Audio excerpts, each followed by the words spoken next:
안녕하십니까. 지역의 이슈를 들여다보는 시간 이슈를 인사이트하다 CJB 이슈 인사이트 시작합니다. 더불어민주당의 지방선거 공천이 혼란의 늪에 빠지고 있습니다. 탈락한 후보의 재심 신청과 경찰 고발 사태까지 이어지고 있는데요. 중앙당의 결정 방향에 따라 지역 정치권이 또 한 번 요동칠 것으로 보입니다. 국민의힘 충북지사 후보 경선은 다음 주에 한국 시리즈 방식으로 진행됩니다. 윤익은, 윤갑근 후보 중 예비 경선에서 승리한 후보가 김영환 지사와 본 경선을 치르게 됩니다. 시장 군수들에 대한 경선 결과도 속속 발표되면서 6.3 지방선거가 한 발 앞으로 다가오고 있는데요. 오늘 이슈 인사이트에서는 시사평론가 두 분 모시고 이번 지방선거와 관련한 얘기 나눠보겠습니다.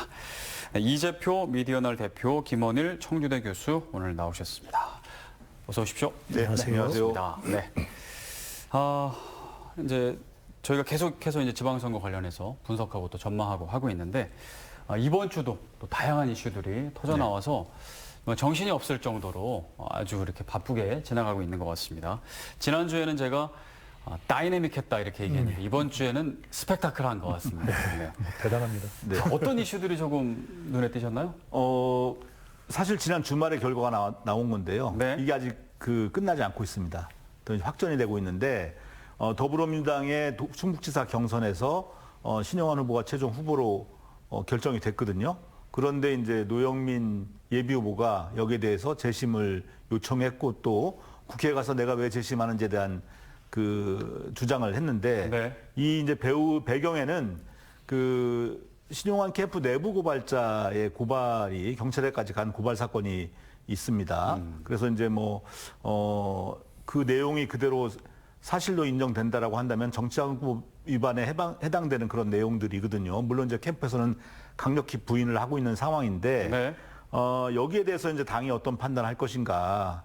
아무래도 사실관계를 확인해서 그 공천 결과를 그대로 확정할 것인지 아니면 다른 조치를 취할 것인지를 결정하는 문제가 당장 이번 주는 아닐 수 있겠지만 어쨌든 이번 주나 다음 주 안에 결정을 할 수밖에 없기 때문에 이 결과에 많은 사람들이 굉장히 큰 관심을 갖고 있습니다. 네, 그것이 좀 관전 포인트였다. 네. 일단 좀 차근차근 짚어보고요. 네. 교수님은요?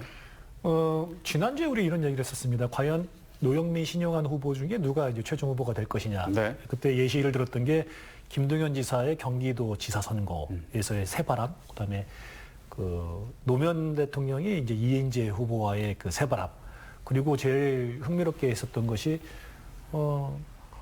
후보 예비 경선에서 탈락한 후보들이 어떤 선거 연대를 하는 거를 가지고 예전에 이재명 대통령과 이낙연 후보 간의 정세균, 김두관 그 후보들이 같이 이제 연합했던 그런 연합이 과연 관록과 신진 어떤 세력이 과연 이길 것이냐는 이런 얘기를 했었는데 네. 결과적으로는 신영환 후보가 새바람으로 이 최종 후보가 확정이 됐죠. 네. 그럼에도 불구하고 대표님께서 설명해 주신 것처럼 내부 고발에 의해서 지금 충북 경찰청에 이제 고발이 들어갔고 선관위에도 지금 제가 알기로는 고발이 들어가 있는 걸로 알고 있습니다. 그래서 이게 지금 어떤 상황이 될지 내용이 사실이라면 사실 중대한 상황이기 때문에 가장 큰 이번 선거에서 예전에 국민의힘의 시끄러웠던 것보다 훨씬 임팩트가 큰 중요한 상황이 되지 않을까 이런 생각이 듭니다.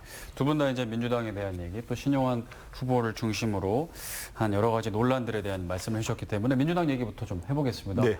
신영환 후보가 어찌됐든 네. 충북지사 민주당 후보로 결정이 됐습니다. 신영환 후보는 사실 그동안 당적을 또 여러 번 옮기기도 해서 논란이 계속 있기도 했었는데요. 신영환 후보의 결정은 어떻게 보셨는지 좀 궁금합니다.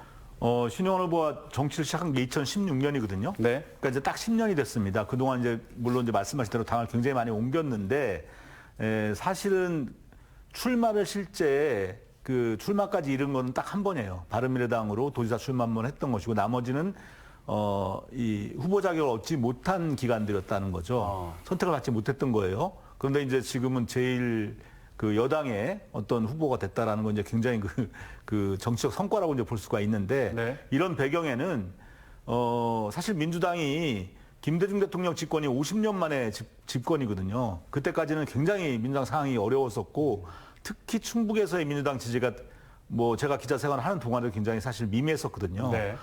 그런 기간을 같이 거쳐왔던 전통적 민주당, 그러니까 김대중, 노무현, 문재인으로 이어지는 이런 이 과거의 민주당 지지자들과 네. 이재명 대통령을 지지하는 지지자 간에 뭔가 좀 당심의 변화가 좀 일어났습니다. 그런 부분들이 뭐 옛날 민주당 전통보다도 지금 대통령을 그냥 지지한다라는 그 심리. 네. 저는 이런 심리가 이번에 그 신용환 후보를 선택한 결과와도 뭔가 연관이 있다라고 생각을 하고 있습니다. 확실히 기류 변화가 반영된 네. 그런 선택이었다. 예, 맞습니다. 네. 저는 이번 결과는 상당히 민주당다웠다. 민주당다웠다. 네, 민주당은 이제 지금까지 보면은 항상 그 새바람, 진보적인, 그다음에 혁신적인 느낌으로 가는 그런 당의 정체성 아닙니까? 네. 이번에도 역시 신용환 후보를 선택함으로써 그런 당의 정체성을 계속 이어갔던 그런 느낌인데 문제는 그겁니다. 노영민 아까 말씀하셨지만 노영민 후보가 재심 청구를 해요. 재심 청구를 하는데 그 재심 청구의 배경에는 내부 고발에 의한 다양한 이제 불법적인 상황들을 갖고 얘기를 합니다. 당원 명부 유출이라든지 아니면 그 선거비를 대납한 의혹이라든지 아니면 그 안에서 일어났던 뭐 다양한 얘기들 네. 뭐 그런 것들 갖고서 지금 이제 문제를 삼았거든요. 이게 이제 법적으로 따지면 중요한 것들이 당원 명부 유출 같은 경우는 사실 지난 2022년 정읍 그 선거라든지 도의원 선거라든지 2024년 전남 곡성 재선거에서도 실제 당원 명부 유출에 대한 그 문제가 좀 제기가 됐었어요. 사실은 매 선거마다 이 당원 명부 유출이라는 게 계속 문제가 됐던 상황이지만 이번에 같은 경우도 이제 이게 정치에 관련된 공직선거법 위반에 대한 사항으로 문제가 되고 있거든요. 네. 또 그것뿐만 아니라 이제 거기서 제기했던 것 중에 하나가 뭐냐면 선거위원 급여를 대납했다는 의혹이 있었습니다. 네. 그러니까 그 캠프에서 일했던 사람의 수행원의 급여를 도와주는 지인의 회사를 통해서 뭐 급여를 대납했다. 이게 이제 한겨레 신문에 보도됐던 내용인데 그 고발장 내용을 기준으로 본다면 정치 자금에 대한 부정수수의 그 의혹이 나올 수밖에 없어요. 이제 경찰을 수사할 수밖에 없고 이건 뭐 정치자금법 제45조나 제3조에 의해서 분명히 이제 처벌 가능한 내용이고 뭐 사실은 인건비에 해당하는 건 선거 비용이기 때문에 분명히 선거 자금에 대한 부정수수가 될 수가 있습니다. 근데 이게 또 심각한 게 뭐냐면 거기서의 그 워딩을 보면 지인의 회사에서 급여를 대납을 해요. 네. 그러면 이제 이 정치자금법 제31조에 의하면은 회사나 단체는 정치 자금을 지불할 수 없게 되어 있거든요. 근데 그거를 회사를 통해서 급여를 지급했다 그러면은 내부적으로는 정치자금법 위반뿐만 아니라 횡령까지도 가능한 사항이 되고요. 그다음에 선거에서는 회계 책임자를 통하지 않은 그 지출은 다 불법으로 지금 그래요. 규정을 하고 있습니다. 그래서 이거에 대한 것도 사법 처리가 돼서 뭐 크게는 징역 5년 이하, 뭐 벌금 1,000만 원 이하 이렇게 처해질 수가 있는데 상황이 처해질 수가 있는데 그러면 다 당선 무효이 될 수가 있죠. 그러니까 이걸 가지고 지금 민주당에서는 심각하게 받아들이는 게 당연하고요. 뭐 사실 이 비슷한 걸로 이제 2019년에 대법원 확정 판결이 난 사안이 있어요. 국민의힘의 배덕강 의원이 네. LCT라는 그 회사로부터 이 선거 캠프의 그 인원들을 식당 식사 비용을 대납을 해요. 이걸 가지고 징역형이 확정이 됐고 실제 대법원에서 당선 무효, 의원직 상실까지 갔었죠. 이런 사건들을 보면은 대법원에서는 이 정치자금법, 선거 비용 대납에 대한 거는 아주 단호하게 대처하는, 단호하게 판결을 하는 그런 경향이 있습니다. 네. 일단은 신용환 후보 측에서는 뭐 전혀 사실이 아니다라고 이제 얘기를 하고 있고 만약에 이제 사실이라면 이제 법적인 거로도 문제가 돼서 큰 문제가 될 수 있다라는 그런 말씀이신 지금, 거죠. 예, 네. 지금 정치자금법뿐만 아니라 차명폰 의혹도 지금 그 워딩에 나와 있거든요. 고발장 내용에 들어가 있다는 거예요.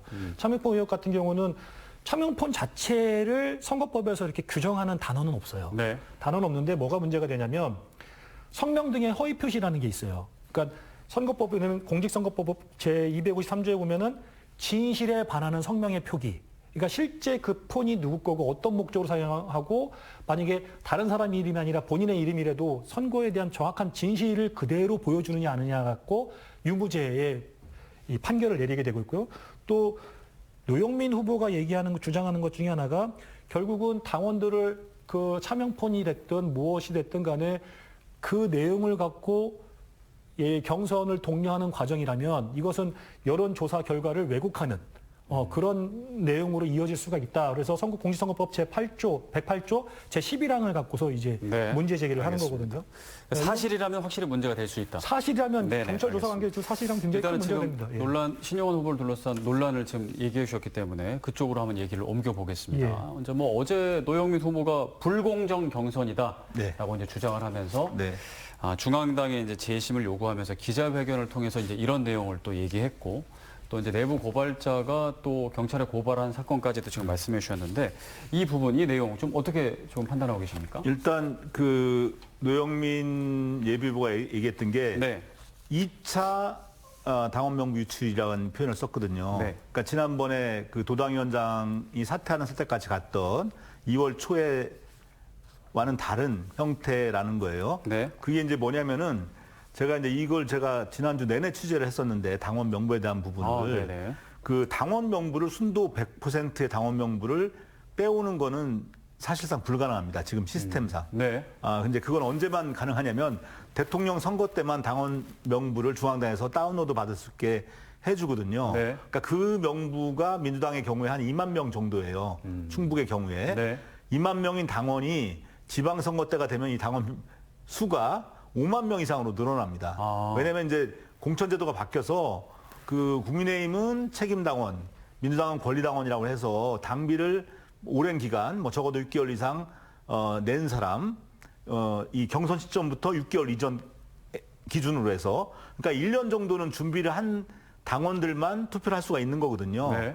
근데 이제 출마하는 후보들은 다 그런 당원들을 준비를 합니다. 왜냐하면 당내 경선을 하고 특히 지방의원 후보들의 경우에는 100%이 권리당원, 책임당원 경선하기 때문에 이 사람들을 데리고 들어오는 거예요. 네. 출마할 때. 그러니까 당원이 2만 명이던 당원이 5만 명으로 늘어나서 한 3, 4만 명이 늘어나는 거죠. 선거가 끝나면 또 이 당원들이 또 다 탈당합니다. 왜 탈당하냐면 그 돈이 아까워서가 아니라 자기가 밀었던 후보 대부분이 떨어지면? 이제 떨어지기 때문에 탈당하는 이런 것들이 반복되고 있는 건데 예전에는 이제 공천이 하향식이었기 때문에 이게 별로 안 중요했지만 지금은 이 당원들이 운명을 결정해요. 더군다나 민주당은 지금 본선은 나가면 될 것 같은 느낌이거든요. 근데 문제는 예선이 굉장히 치열하다는 겁니다. 그러다 보니까 서로 지금 의심을 하고 있는 거예요. 당원 명부 유출에 대해서 제가 취재를 하다 보니까 이강일 의원이 처음에 이 문제를 제기했던 사람인데 네. 지금 김성택 의원은 이강일 의원이 명부를 유출했다고 지금 주장을 하고 있다라는 오히려 거죠. 상황이 바뀌었어요. 바뀌었습니다. 네. 그리고 지금 그 집에 이제 배달되는 예비 후보 선거 공고물이라는 게 있는데 네. 이걸 놓고도 뭐 세대주 이름으로 와야 되는데 다른 사람 왔다라든지 뭐 띄어쓰기가 바뀌었다라든지 뭐 하면서 지금 전부 다 지금 증거 수집을 다 하고 있어요. 사람들이. 저는 그래서 이 문제가 매우 심각하다. 실제 당원 명부 유출이 아니다고 하더라도 네. 서로 이걸 가지고 이제 경선을 받아들이지 못하는 부분이 분명히 앞으로도 나올 확률이 굉장히 높다라고 이제 보는 거고요. 네. 그 신용환 후보에 대한 고발건 같은 경우에는 멀리 가지 않더라도 우리 지역에서 지난 그러니까 전전 총선이죠. 정정순 그 청주상당 당선자가 똑같은 케이스입니다. 네. 그때는 렌트비를 대납한 의혹으로 의원직을 상실했다라는 거죠. 그래서 이게 사실로 확인될 경우에는 정치자금법 위반이기 때문에 가장 중요한 게 선거법과 정치자금법 위반의 경우에는 굉장히 엄중히 다스리기 때문에 이거는 이제 뭐 당선될 때까지는 문제는 전혀 없어요. 왜냐하면은 이 수사라든지 여러 가지 기관들이 꽤 오래 걸릴 것이기 네. 때문에 적어도 뭐 확정 판결까지는 뭐 1년 이상 2년까지의 시간이 걸리기 때문에 문제는 없는데 중도낙마하게 되는 상황이 발생할 수도 있는 문제이기 때문에 네. 아마도 당에서 이제 후보는 완강히 부인하고 있고 사실관계가 확인된 것이 아니기 때문에 이 경선을 확정해야 될 것인지 아니면 다른 방식으로 후보를 바꿔야 될 것인지에 대해서 당은 굉장히 신속하고도 그 아주 엄중한 자세로 이걸 검토하겠다라고 저는 예측하고 있습니다. 그게 이게 사실은 뭐 사실인지 아닌지는 이게 수사로도 사실 오래 걸리는 문제인데 네. 당이 얼마나 이게 판단을 잘 할 수 있을지는 또 봐야 되는 일인데 근데 지금 이제 기자로서 취재를 하고 계시니까 네네네. 지금 뭐 당원 명부 유출이 뭐 2차로 됐다 아니면 뭐 차명 휴대전화다 뭐 수행원 급여를 대납했다 이런 사실들이 신빙성이 있다고 보시나요? 아니면은 저는 당원 명부는 네. 유출되지 않았다고 생각합니다. 다만 취재 결과 그렇게 네네 말씀하시는 다만 당원 추정 명부는 다 가지고 있어요. 모든 뭐 선거를 해본 후보들이. 사람들은 알겠지만은 진짜 명단이 옛날에는 뭐 중앙에 있는 어떤 백이라든지 뭐 누구 그 뒷배라든지 이런 게 중요했는데 지금은 당원 명부를 갖고 있는 사람과 명부를 가지지 않은 사람의 차이는 굉장히 크고 그게 힘이죠. 예, 또 한 가지는 그냥 당원 명부냐 우리가 구슬이 선말이라도 깨어야 돼 보배란 말 있지 않습니까? 네네. 제가 이제 취재를 하다 보니까 굉장히 엄밀히 분석된 예, 그러니까 또 그런 프로그램을 갖고 있는 사람들도 있어요. 예, 그런 걸 활용해서 지금 이제 문제가 되고 있는 부분이 민주당 안에서 지금 네. 그 소위 말하는 이제 특정 소프트웨어를 활용한 그 선거 운동을 갖다가 이제 지역위원장이 특정 후보들에게만 그 솔루션을 제공해 줬다라는 이제 의혹도 지금 나오고 있는 거고 그것 때문에 이제 고발도 되고 있는 그런 상황이거든요. 그래서 이제는 명단의 전쟁이다. 어떤 명단, 얼마나 잘 분석돼 있고 이 정리되어 있는 명단을 누가 갖고 있는가라는 그 싸움이 지금 일어나고 있는 겁니다. 네, 하나만 더 여쭤보겠습니다. 그러면 이제 당원번호 유출은 공식적인 당원번호 유출은 없어 보인다라고 네, 취재 저는 결과. 가능성은 그럼 매우 아까 낮다고 이제 봅니다. 차명 휴대전화랑 뭐 그런 거는 좀 신빙성을 어떻게 보세요? 차명 휴대전화도 사실이라면 당연히 문제가 되는 부분인데요. 이제 우리가 하나 봐야 될 거는 후보자가 직접 연관이 돼 있냐 안 돼 있냐라는 부분이 되게 중요해요. 네. 그러니까 이제 급여를 전압했다. 뭐 이런 거는 이제 후보자가 몰랐을 가능성이 거의 없다고 보는 거 사실이라고 한다면은. 그래요? 근데 뭐 휴대전화를 차명 활용하고 뭐 전화방을 불법으로 운영하고 막 이런 부분들은 연관이 되기도 하지만은 네. 후보자가 빠져나가는 경우도 많이 과거에 판례보면 많이 있습니다. 직접 몰랐다라고 할 수 있는 선인가 아니면 후보자가 알고 한 것인가 이 차이는 굉장히 크다고 볼 수 있죠. 그거는 또 이제 따져봐야겠군요. 네. 사실 당원 명부 유출은 계속 문제가 되는데도 불구하고 역대 그 사례들을 보면 사실 이게 그 법적 처벌을 가는 데는 되게 애매한 부분이 지금 말씀하신 대로 당원 명부의 실체라는 게 항상 이게 유무죄 판단하는데 기준이 되는데 실체라는 게 명확하게 규정하기 어려워요. 네. 그래서 이 부분 갖고서는 문제를 삼기는 어렵고 다만 이제 여론조사를 왜곡하는 여론조사에 영향을 미쳤냐 안 미쳤냐 갖고 이제 공직선거법 위반을 따질 수 있는 거라 그것도 되게 애매한 부분이고요. 다만 이제 이게 과연 진짜 아까 말씀하신 대로 사실이라면 되게 오랜 기간 동안 수사를 거쳐서 만약에 당선되고 나면 도지사 임기 기간에 갑자기 부재할 수 있는 상황이 도지사가 없어지는 상황이 만들어지는 상황이기 때문에 민주당이 굉장히 이제 깊은 신중한 사항으로 보고 있는 건데 이게 문제는 그거예요. 유권자 입장에서 한번 생각해 보자는 네. 거죠. 유권자 입장에서 경찰에 고발이 들어갔대. 선관위에 고발이 들어갔대. 팩트만 갖고 정리를 해보면요. 내부 고발자인데 선거 캠프에서 일했던 사람이래. 그냥 고발을 한 것이 아니라 변호사, 법무법인을 통해서 정식 고발장을 접수시켰대. 네. 그다음에 변호사는 해당 변호사, 고발자의 변호사는 공익 제보자임을 주장한대. 자, 이런 팩트만 갖고 놓으면은 이거 굉장히 이 법적으로 증명할 수 있는 상당히 신뢰할 만한 자료를 갖고서 지금 법적으로 지금 어떤 대항을 하는 거 아닌가, 네. 법적으로 무엇인가 문제 제기를 하는 거 아닌가. 그럼 유권자 입장에서는 그러는 거예요. 진짜 그럴 수 있네. 사실은 민주당 입장에서는 신용환 후보가 실제인지 아닌 신용환 후보는 아니라고 얘기를 하고 있고요. 네. 분명히 완강히 거부하고 법적 대응을 얘기를 하는데도 불구하고 민주당 수뇌부 입장에서는 과연 유권자 입장에서 이걸 어떻게 평가할지를 따져보지 않을 수가 없습니다. 더군다나 이번 같은 경우는 그동안에 50%라는 당원과 일반인들의 50%라는 그 경선의 룰을 70대 30 아니요? 그렇죠. 일반인에게 70을 넣었어요. 그러니까 일반 여론을 되게 중요시하는 민주당 이 수뇌부가 됐거든요. 그렇다면 지금의 여론을 고려하지 않을 수가 없다. 지금의 유권자들의 판단의 수준에서 판단하지 않을 수 없다. 뭐 이런 입장이 될 수밖에 없고요.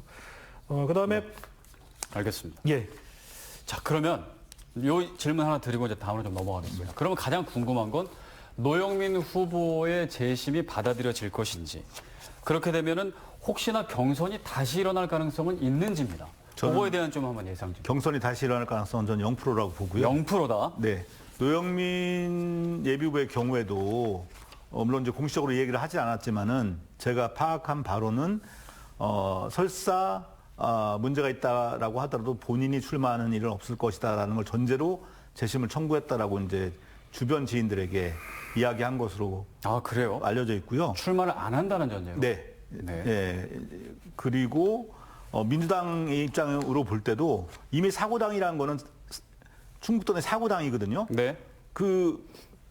어제 시장군수 후보 경선 발표를 갖다가 도당에서 안 하고 공관위에 있는 이기현 의원이 했습니다. 이때 저는 이제 실감이 팍 나더라고. 이제 충북도당은 아무런 권한이 없구나. 이 얘기는 뭐냐면은 30대 70, 70대 30을 결정한 것도 그 전에 뭐가 있었냐면 전략공천도 할 수 있다라는 게 전제되어 있는 30대 70이거든요. 네. 이런 상황에서 또 다시 뭐 경선 시작해가지고 또 뭐 지금 시끄러워지는 거 이제 옆 동네를 보면 지금 국민의힘이 딱 그런 상황이잖아요. 그런 상황을 민주당이 답습하지는 않을 것이라는 생각이 되기 때문에 만약에 정말 이게 문제가 크다라고 생각된다면은 저는 전략공천을 선택할 그런 것이다라고 식으로 생각합니다. 네. 네. 어떻게 저희도 역시 예상하십니까? 지금 상황에서 다시 경선의 전체 과정을 겪는다는 건 시간적으로 굉장히 불리하고요. 네. 민주당에서 그런 절차를 할까요? 저도 그거는 거의 불가능하다고 생각합니다. 다만 노영민 후보 단일 후보로 될지, 그다음에 전략공천을 할지는 뭐 민주당에서 판단을 하겠죠. 그렇지만 뭐가 됐던 상황은 이전에 국민의힘보다 더 힘든 상황이 됐다는 건 분명합니다. 그렇군요. 국민의힘은 좀 회심의 미소를 지을 수도?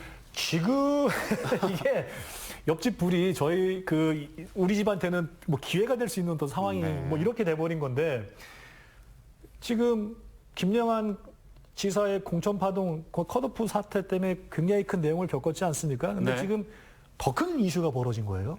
임팩트가 더 커서 어떻게 보면은 야 이거 뭐 다시 100% 지는 게임이라고 제가 지난주에 말씀드렸는데 갑자기 또 더 해볼 만하다? 지난주에는 해볼 만하다고 했는데 이제는 어떻게 됩니까? 이제는 만약에 네.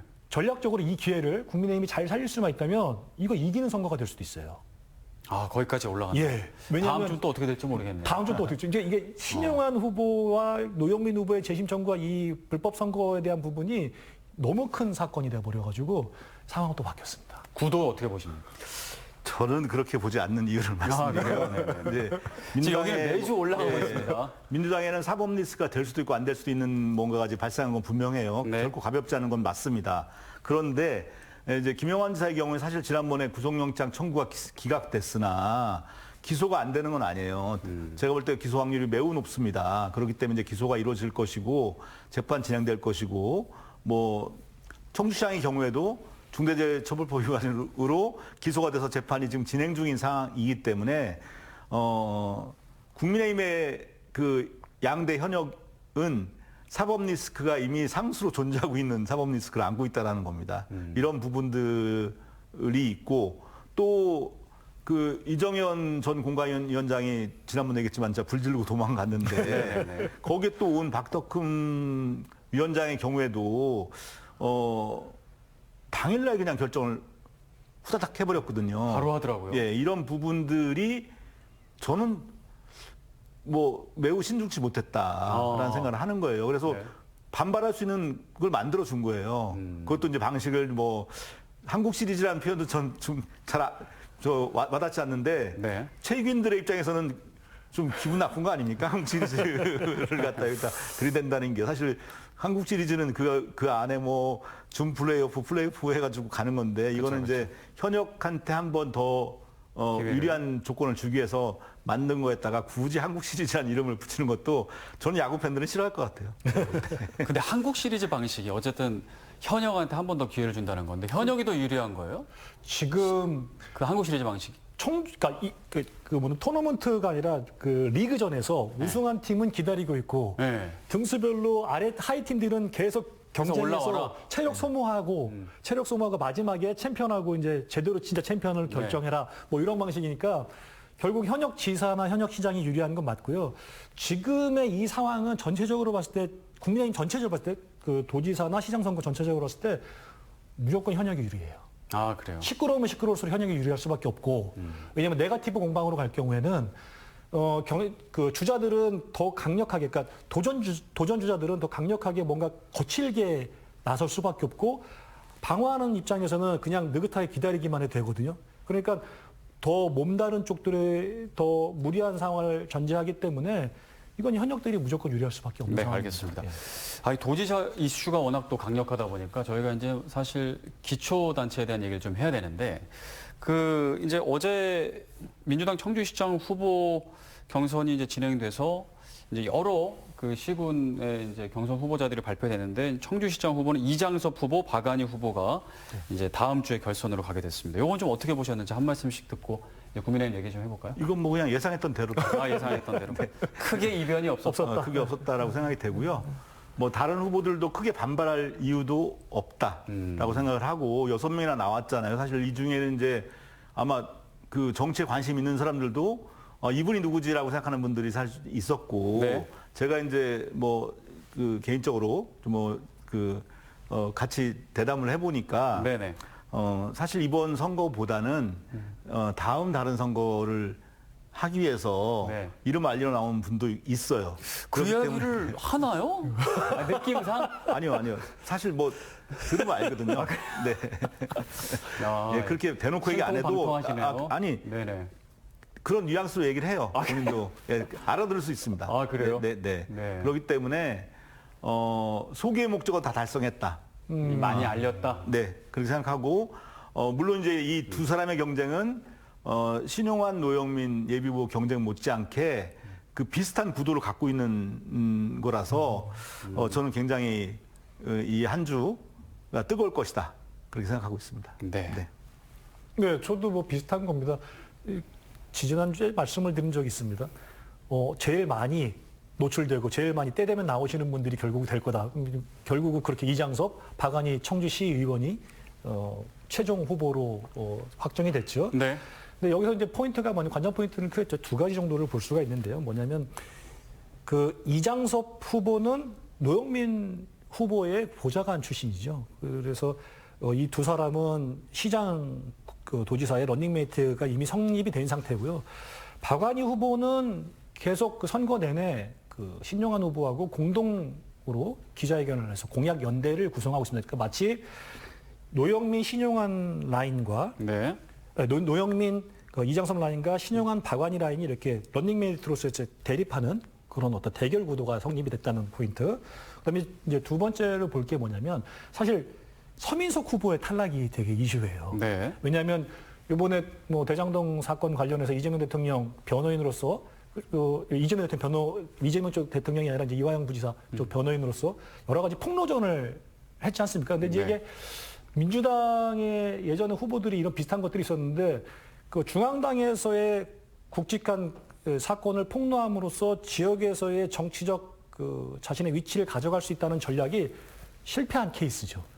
이게 사실 지난 2024년 지방선거에서 신용환 후보가 그랬어요. 네. 신용환 후보는 윤석열 대통령의 대선 캠프에 있었는데 그때 당시에 명태균 씨와의 그 어떤 관련된 정보들을 가지고 폭로를 하면서 민주당 청안구 국회의원 선거에 도전을 했었단 말이에요. 근데 그때 공천을 못 받았어요. 네. 이때랑 지금 상황이 비슷해요. 그래서 서민석 후보가 탈락했다는 거는 역시 중앙 정치의 이슈 파이팅으로 지역 선거에서 무엇인가 이슈를 만들어내거나 무엇인가 자신이 갖고 가는 정치적 목적을 이루기는 어렵다는 한계가 있다. 드러난 거죠. 알겠습니다. 특히 저는 좀 청주에서 더구나. 달리 보는데 서민석 후보의 경우에 이제 네. 이화영 전 경기도 평화부지사의 변호인이었는데 대북송금 관련해서 네. 이재명 대통령 연루돼 있는가 없는가 알고 있었나 몰랐나를 갖고 이제 문제가 됐던 건데 사실 그렇게 폭로를 하게 된 거는 자의지라기보다는 본인이 이제 의심을 받게 된 거예요.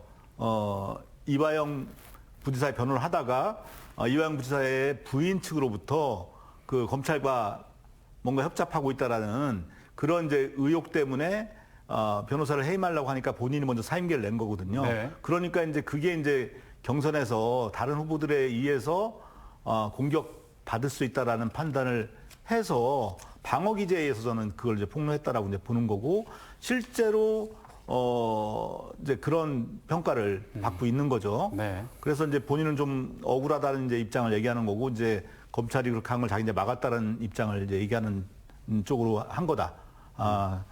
그리고 알겠습니다. 사실 네. 서민석 후보의 경우에는 사실 지역에 잘 알려져 있지 않았고 이번에 사실 좀 느닷없이 나온 케이스잖아요. 그러니까 제가 지난번 방송에도 한번 얘기를 했던 것 같은데 그 정치 신인 후보들의 경우에 대부분 뭔가 중앙 정계와의 인맥을 가지고 이제 다 내려오거든요. 네. 내려와서 이제 내려올 때 내려가면 내가 이렇게 밀어줄게라는 말을 이제 믿고 내려오는 건데 사실 이렇게 정치가 이렇게 녹록하지 않고 더군다나 이제는 그 당원들이 뽑는 그런 그 형태의 정치이기 때문에 네. 지역에서 정치 활동을 열심히 하지 않고서는 쉽지 않다라는 걸 보여준 알겠습니다. 거죠. 네.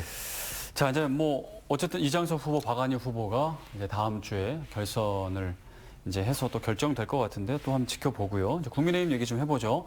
국민의힘은 김영환 지사가 이제 다시 이제 돌아오면서 원점에서 다시 시작하고 있습니다. 아까 말한 한국 시리즈 그 경선 방식을 선택했고, 이제 뭐 다른 후보들이 좀 반발하면서 그 윤희근 후보 같은 경우에는 어쨌든 다시 등판했어요. 지난번에 이 시간에는 절대 등판할 일이 없다라고 이제 네. 하셨는데 또 예상이 빗나가긴 했습니다. 이 상황 좀 어떻게 보셨는지 일단 좀 먼저. 제가 예상한 게 아니라 제가 바랬나 봐요. 왜냐하면 너무 확실하게 얘기하셔가지고. 김수민 후보도 거기 그때 당시에 왜 이거를 받아서 경선에 참여했느냐 갖고 제가 본인한테 그 손해다라는 말씀을 드렸던 건데 윤희근 후보도 사실 제가 봤을 때는 본인한테 손해예요. 그런데 다시 등장하는 게? 왜냐하면 깔끔하게 물러나는 조기령 시장이 이게 훨씬 더 멋있는 모습, 특히 보수 쪽에서의 시각은 그런 모습을 기대하거든요. 그런데 윤희근 청장이 도대체 왜 다시 돌아왔는지는 글쎄요, 그 속내를 알 수, 저도 진짜 직접 만나서 물어보고 싶어요. 도대체 왜 돌아왔냐고. 윤갑군 후보가 런닝메이트가 없으니까 지금 이제 카운터 파트너가 없으니까 무슨 뭐 경선에서의 흥행을 위해서 온 거냐, 그래서 본인을 희생하러 온 거냐, 대의적 명분 뭐 희생하러 온 거냐 이렇게 보기에 해석을 했었다가도 지금 나오는 윤희근 후보가 이렇게 얘기를 하면 윤갑군 후보는 윤어게인이다.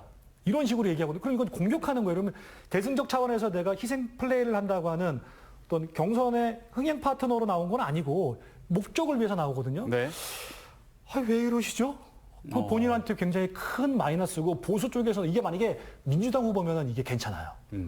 당 색깔이 그렇기 때문에. 근데 보수적 성향이 강한 국민의힘에서는 이게 굉장히 위험한 판단일 수가 있다는 거 말씀을 드리고 본인조차도 윤석열 정부 때 윤석열의 복심이라고 해서 경찰청장 초구속 승진을 했단 말이에요. 그런데 그래서 윤석열 대통령을 위해서 막 뛰었던 사람이 지금에 와서 윤석열 대통령을 도와주는 윤갑군 후보랑 거리를 두고 오히려 공격을 한다? 보수에서 제일 싫어하는 배신자 이 모두거든요. 그렇게 보죠. 예, 김영환 후보가 김수민 후보를 공격할 때 당시에 배신자라는 단어를 쓰단 말이에요. 네. 그거랑 비슷한 구도가 돼서 지금 윤희건 청장은 김수민 후보처럼 그 당시의 후보처럼 아주 나쁜 선택을 하는 것 같은 느낌이 듭니다. 윤희근 후보가 이거 보면은 좀 많이 서운해하시겠어요. 저도 돌아온 건 좀 의외다라고 이제 그래요? 생각을 하고요. 예측 못했던 일입니다. 사실. 그래요?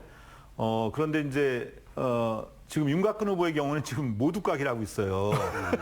김영환 지사 다시 돌아온 거에 대해서 네. 문제가 많다. 거기다가 무슨 한국 시리즈냐 원샷으로 하든지 말든지라고 얘기를 하고 있고 나름 또 거기에 논리는 뭐냐면은 내가 기분 나빠 이런 게 아니라 네. 지금 민주당은 이제 후보 결정돼서 막 가고 있는데 이게 27일 날 끝나요. 이 경선이. 그러면 이거 언제 후보에서 언제 하겠냐라는 나름 논리가 있는 거고 네. 또 윤희근 후보에 대해서는 한번 나간 사람을 또 왜 다시 불러서 하느냐 이것도 사실 말은 돼요. 일리가 있죠. 예, 일리는 되는데 어쨌든 간에 이제 윤희근 후보가 돌아왔고 이제 앞서 얘기했지만은 나는 윤어게인과 절연했다라는 걸 갖다가 최근에 한 건 아니고 3월 초에 그 얘기를 했어요. 네. 하면서 먼저 얘기하면서 어찌 보면 그게 이제 아킬레스 건이기도 해요. 그때 이제 고속 승진해가지고 사실 계엄 일어나기 3개월 전에 이제 임기가 끝나서 나온 거예요. 네. 나왔는데 어찌 보면 계엄이 좀 빨리 일어났으면 이제 굉장히 이제 지금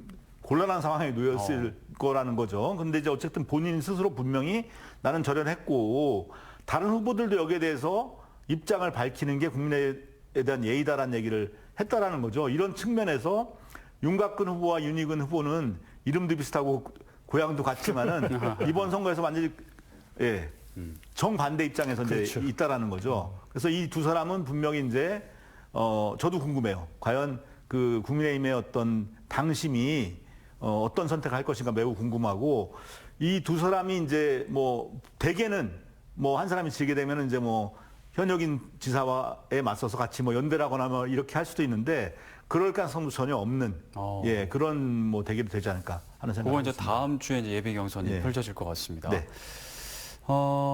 그러면 이제 윤곽근 후보가 뭐 시간도 늦어져서 국민의힘에게 지금 손해인데 원샷 경선 얘기하고 있는데 네. 뭐 중앙당에서는 그래도 그냥 지금처럼 한국 시리즈 방식인 2단 그 경선으로 가겠죠? 뭐 1단이든 2단이든 저는 결과는 크게 다르지 않을 것이라고 생각하고 있습니다. 그냥 기존대로. 네. 네, 알겠습니다. 청주시장 후보 얘기 좀 해보겠습니다. 비슷하게 이제 이범석 시장이 똑같이 복귀하면서 이제 다른 후보들이 역시나 반발을 했고, 이제 손인석 후보는 사퇴했고, 네. 그리고 이제 서승우 후보도 이제 크게 반발을 했지만 대승적으로 수용하겠다 이제 밝혔습니다. 이 국민의힘 경선 상황도 좀 어떻게 보시는지 좀 궁금합니다. 솔직히 말하면 손인석 후보는 네. 나갈 기회를 찾고 있었는데 아, 출구를 찾고 있었다? 출구 찾고 있었어요. 네. 그러니까 지금 국민의힘 후보 대부분이 사실 저는 출구를 찾고 있었다. 김수민 후보조차도 저는 출구를 찾고 있었다고 보는 거고요. 네. 이제 예측지 못했던 결과가 나오니까 이제 그 아까 배신자 프레임에 대해서 당황했던 것이고 그래서 나가면서도 한 얘기가 이제 뭐 만약에 돌아오면 자기는 돕겠다라고 이제 말하면서 했던 것도 그런 전략이라고 보여지는 거고요. 서승우 후보의 경우는 사실 정말로 만약에 그 이범석 시장이 돌아오지 않았으면은 네. 본인이 나가는 거를 거의 확신했을 것 같은데 이렇게 되니까 굉장히 화가 났을 것 같고 네. 그래서 제가 말씀드린 거예요. 왜 그 박덕흠 공관위원장은 그 직위 확정되는 바로 그날 바로 그냥 다 이렇게 확정해 버리느냐라는 건 굉장히 아무리 급하더라도 방식은 굉장히 좀 세련되지 못했다라는 생각들을 하게 되는 거죠. 네. 뭐 이렇게 되면 사실 좀 김이 빠져 있는 상태인데 그렇다고 이제 서승우 후보의 어떤 그 후보로서의 무게가 그 가볍진 않습니다. 네. 부당위원장도 했고 총선 출마도 했었고 또 과거에 또 충북도에서 또 여러 가지 중요한 일들을 많이 했었고 특징이 뭐냐면은 민주당 지지자들 사이에서도 서승우 후보를 과거에 좋아했던 사람들이 많이 있어요. 그런 부분들도 있기 때문에 현역이 유리한 구도인 건 분명하지만은 두 사람 대결은 좀 제가 볼 때는 치열할 수도 있다. 치열할 수도 있다. 네, 저는 그렇게 생각합니다. 네. 알겠습니다. 교수님. 뭐 비슷한데 약간 좀 결이 다른 게 뭐냐면 서승우 후보가 왜 그렇게까지 처음에 그 컷오프 번복이 됐을 때 이범석 시장이 복귀하는 거가 결정됐을 때 왜 그렇게까지 심하게 반발했는지 저는 좀 안타까워요. 본인의 이미지에 전혀 도움이 될 것도 없었고 네. 그렇게 반발을 오랫동안 한다고 해서 이 결과가 다시 번복이 될 것도 아니었는데 굳이 그렇게 감정적으로 대처하는 게 맞았는지 말씀하신 대로 뭐 이범석 시장이 컷오프 되면 뭐 당연히 서승우 그 후보가 후보 마지막 확정될 가능성이 높았던 건 사실입니다. 그렇다 네. 치더라도 그게 선거에 도움이 되는 상황은 아니었거든요. 그걸 아마 박덕흠 공관위원장이 지역 상황을 제일 알다 보니까 그 상황까지 파악을 했고 흥행 다 져가는 이 선거판에서 국민의힘이 이길 수 있는 결정을 할 수밖에 없고 그래서 이제 이범석 시장 컷오프를 번복하게 된 건데 굳이 그렇게까지 할 필요가 있었냐. 두 번째가 뭐냐면 어제 대승적 차원에서 수용하겠다고 얘기하면서 다음 워딩이 뭐냐면 나는 사법 리스크가 없다. 이거는 네네. 특정인 즉 이범석 시장을 겨냥한 발언이거든요. 그쵸. 그러면 본선 게임은 민주당 후보랑 붙어야 돼요. 근데 지금 같은 식구들끼리 지금 요번에 아까 이제 윤곽근 후보도 그 얘기를 했지만은 어떻게든지 빨리 후보를 정해서 마지막 원팀으로 간신히 해봐야 이 기울어진 운동장에 다시 한번 떼볼 만한 그런 또 기회를 잡은 상태에서 내부 총질을 해? 그러면 이거 이거 정말 본인이 실수하는 것 같고요. 어쨌든 간 이 상황에서 제일 중요한 건 국민의힘은 계속 공천 시스템 자체가 불공정하다는 게 이미 드러났고요. 민주당은 시스템 공천이라는 게 있는 상태에서 개인의 일탈이라고 본다면 국민의힘은 지금 당 자체의 시스템의 붕괴거든요. 이런 게 제일 힘든 상황이고 그다음에 안에 그 민주당 아까 의원들끼리 후보들끼리 싸우는 거 나왔지만 지금 국민의힘의 지금 이 난투국 같은 상황은 거의 서부 시대의 총잡이들 상황이거든요. 서로 빵빵빵빵빵 총 쏘고 있는데 이게 결코 도움이 안 된다. 지금 민주당이 이렇게 휘청휘청하고 무슨 당원 명부 유출이 이런 사건들이 나오는 상황에서 그래도 어떻게 한번 이겨보려면 각 후보들 간에 다 원팀을 만들어서 힘을 다 모아도 될까 말까 하는 상황이라는 걸 인식했으면 좋겠습니다. 네. 알겠습니다. 뭐 민주당에 이어서 이제 국민의힘 얘기까지 좀 해봤는데 이번 지방선거가 유독 그런 느낌이 드는지 모르겠지만 뭐 여러 이의 신청이라든지 재심이라든지 아니면 뭐 가처분이라든지 좀 많다는 느낌도 들고 뭐 그러다 보니까 사실 조용한 것보다는 좀 주목도가 좀 생기긴 하지만 이런 것들이 그냥 선거 과정에서 자연스러운 현상이라고 볼 수 있을까요? 아니면 뭐 왜 특별히 더 그런 것 같은 느낌이 드는 거죠? 어떻게 분석하세요? 아까도 얘기했지만은 이제 점점 민주화가 될수록 이제 쉽게 말하면 이제 상향식 공천이 되면 될수록 더 이런 문제는 발생할 수 있는 문제이기도 하고 이게 지금 과도기에 있다고 보면 돼요. 그러니까 이제 뭐 노영민 후보가 겪어왔던 지금까지 정치 이 관록유통했던 시대, 네. 또 당의 충성도라든지 그 뭐 선명한 색깔 이런 게 중시됐던 시대에서 이제는 그것이 아니고 이 우리가 뉴페이스라고 할 수 있는 당원들이 굉장히 많아진 거거든요. 아까도 얘기했지만 2만 명의 기존 당원에 3만 명의 신규 당원이 들어와서 하는 이런 방식의 선거로 이제 바뀌게 되면서 이거는 이제 어찌 보면 선거 기술의 문제일 수도 있어요. 네. 예.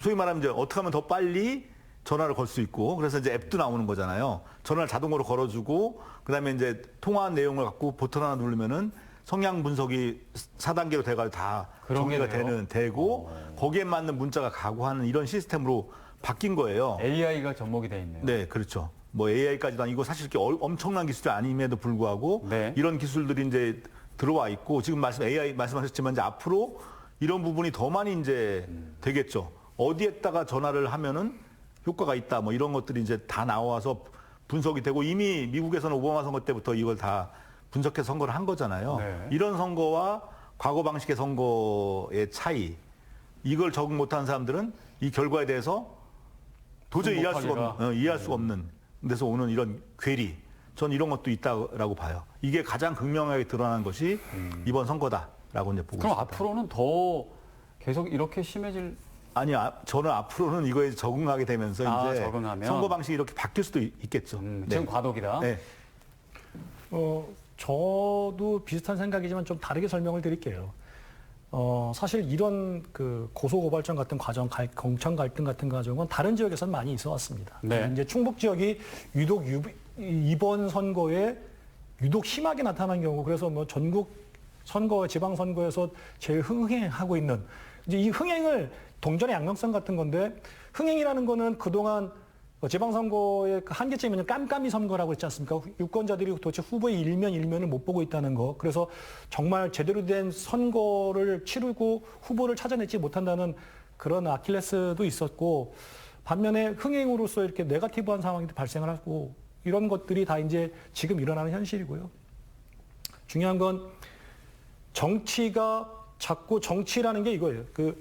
어떤 특정한 제한적 자원을 가지고 양측이 서로 갈등을 타협해서 무엇인가 합일점을 도출해내서 평화롭게 가는 게 정치 아닙니까? 그런데 이 타협을 못해서 결국 사법에 의존하게 되는 그건 정치가 후퇴하게 되는 거지 않습니까? 네.